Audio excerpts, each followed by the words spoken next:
Hello, fans, collectors, investors. Welcome back to Iconic Baseball. I am Iconic Al, and thank you for joining me on the countdown. This is my list of the 100 greatest and most iconic ball players in baseball history, of which we are on number 28 today. This is quite simply the greatest all-around catcher ever.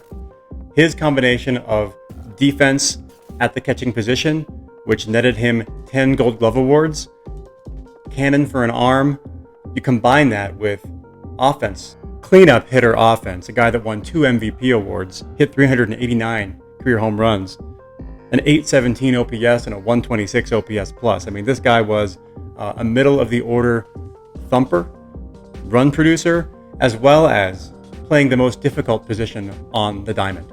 For that, he should be commended, applauded, and revered. We're talking, of course, about a guy who was the central pivotal figure in the Big Red Machine back in the 70s. He hit a ridiculous 533 in the 1976 World Series en route to a World Series MVP and a ring. The man, the myth, the legend, of course you know who I'm talking about, the great Johnny Bench. Take me out to the ball game. Take me out with the crowd. Buy me some peanuts and cracker jack. I don't care if I never get back. Let me root for the home team. If they don't win, it's a shame. For it's 1, 2, 3 strikes, you're out at the old ball game. Excuse me, aren't you Johnny Bench? That's right. Is it true that you can hold 7 baseballs in one hand? I don't do that anymore.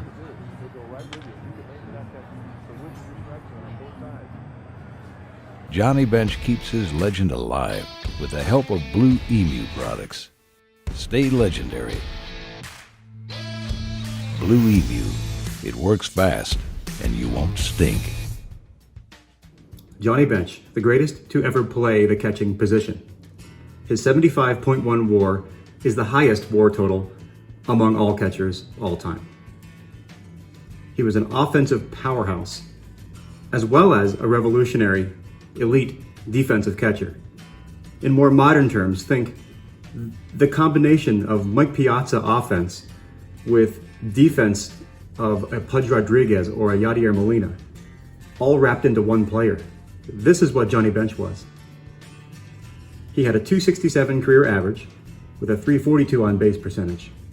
He eclipsed 2,000 career hits, finished up with 389 home runs, 1,376 RBI. And if you look at his more modern metrics, like his 817 OPS, 126 OPS plus, a picture emerges of a very, very dangerous hitter. He had some monster seasons. In 1970, he hit 45 home runs, drove in 148, en route to a 7.4 WAR season. He had an 8.6 WAR season in 1972 and a 7.8 WAR season in 1974. I mean, this guy was an offensive machine. He won 2 MVP awards, 14-time All-Star, and 10 Gold Glove awards. Really sets him apart. Johnny Bench is best remembered for his role in the Big Red Machine, the legendary Cincinnati Reds teams of the mid-70s, that he led to 2 World Series titles. In the 1976 World Series, Johnny Bench hit 533, going 8 for 15, with 2 home runs, 6 RBI, en route to a World Series MVP, and of course a ring. The guy had it all. As you can see, I have 3 Johnny Bench items here, 3 that I've had for a long time. The first being a beautiful signed baseball.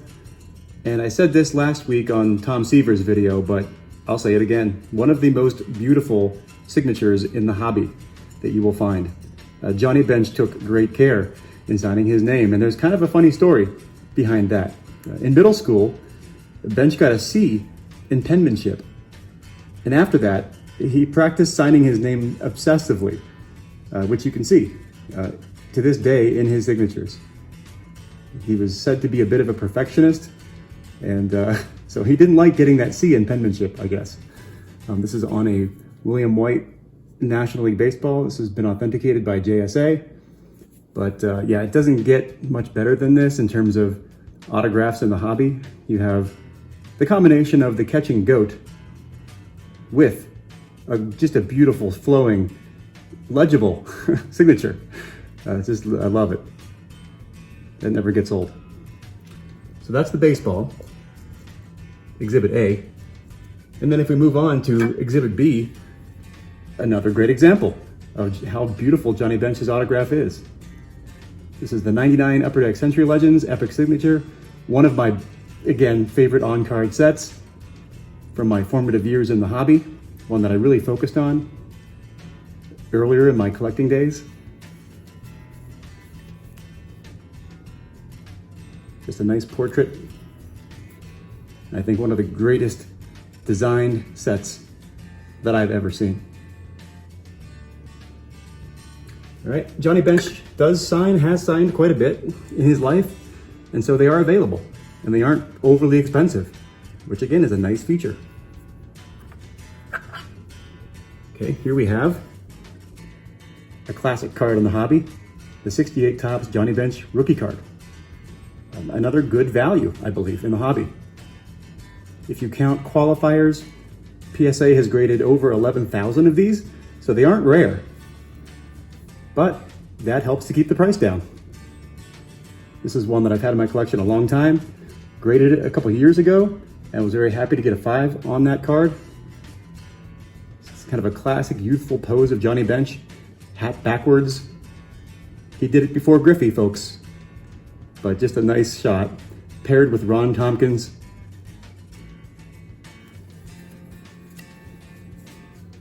Back centering is always tricky on these.